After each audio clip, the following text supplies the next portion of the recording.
Pernahkah Bapak Ibu Saudara sekalian melihat beberapa polemikus Muslim ketika menghadapi iman kekristenan?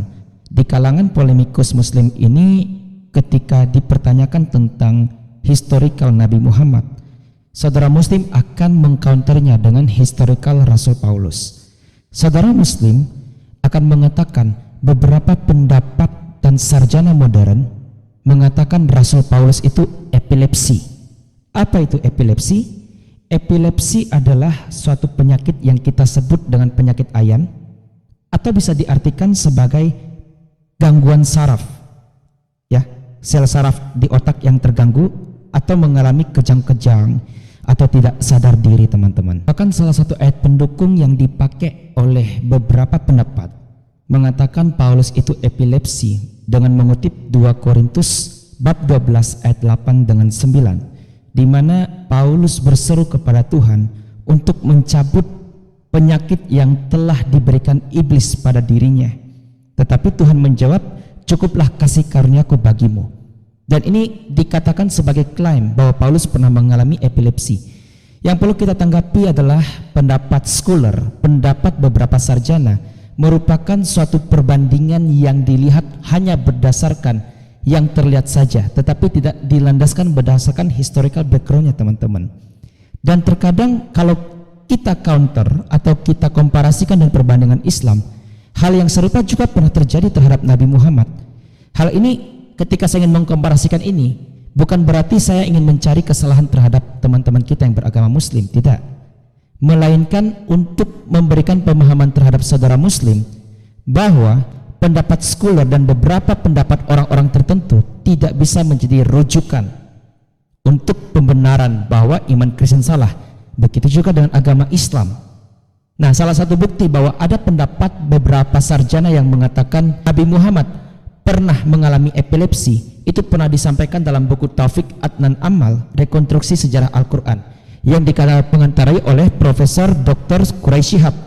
Kalau kita baca di halaman 80, teman-teman, ada deskripsi tentang di mana Nabi itu pernah mengalami pucat wajahnya, dalam keadaan tidak sadar diri.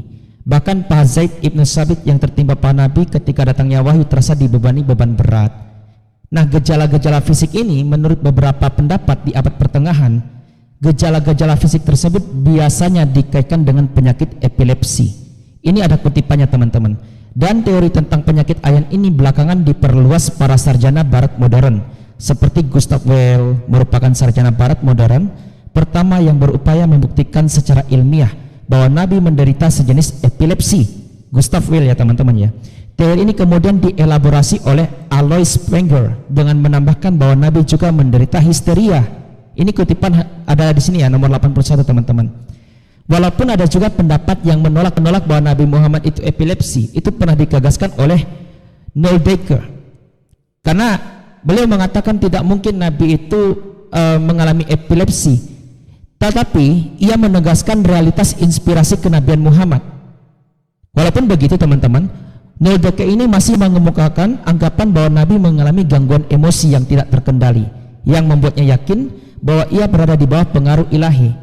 Ini adalah pandangan-pandangan scholar yang tidak menggunakan pemahaman wahyu sebagai landasan, teman-teman. Dia tidak memahami dalam konteks penafsiran historical yang dimana konsep pewahyuan itu dipahami oleh paham-paham semitik, melainkan apa yang dikaitkan dengan sains.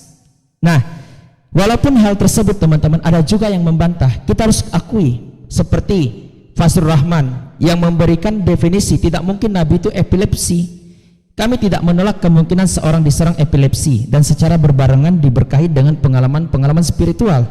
Tetapi masalahnya adalah gangguan epilepsi paling tidak sesekali harus bisa terjadi secara terpisah dari pengalaman spiritual. Ini pendapat dari Fazlur Rahman, dan ini dilakukan oleh pendapat-pendapat scholar yang lain seperti Weil, Springer, Noldeke, dan W.M. Watt, menegaskan bahwa para sarjana tersebut terlalu memutuskan perhatian pada hadis-hadis tertentu ketimbang pada Al-Quran.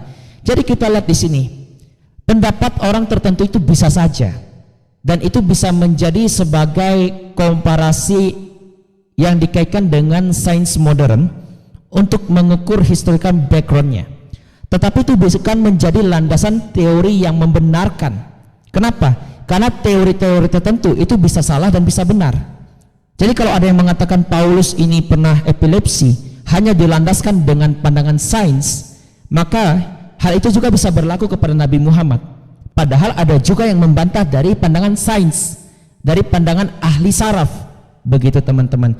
Jadi saya berharap dengan sumber ini saudara muslim juga jangan terlalu percaya diri menggunakan pendapat sekuler yang seolah-olah ingin menunjukkan Paulus itu salah total karena dia pernah mengalami penyakit epilepsi, seolah-olah kekristenan mengikuti seorang yang berpenyakitan.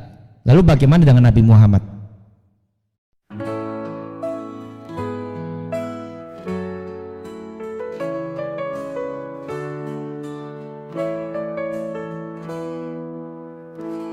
Janganlah hendaknya kamu khawatir tentang apapun juga, nyatakan dalam segala hal keinginanmu kepada Tuhan dalam doa dan permohonan dengan ucapan syukur. Segala perkara dapat kita tanggung di dalam Dia yang memberi kita kekuatan. Bersukacita senantiasa dalam Tuhan. Sekali lagi ku katakan, bersukacitalah. Tuhan kita akan memenuhi segala keperluanmu menurut kekayaan dan kemuliaannya dalam Kristus Yesus.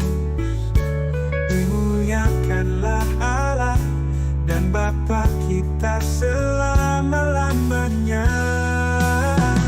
Segala perkara dapat kita tanggung di dalam Dia yang memberi kita kekuatan. Bersukacita senantiasa dalam Tuhan.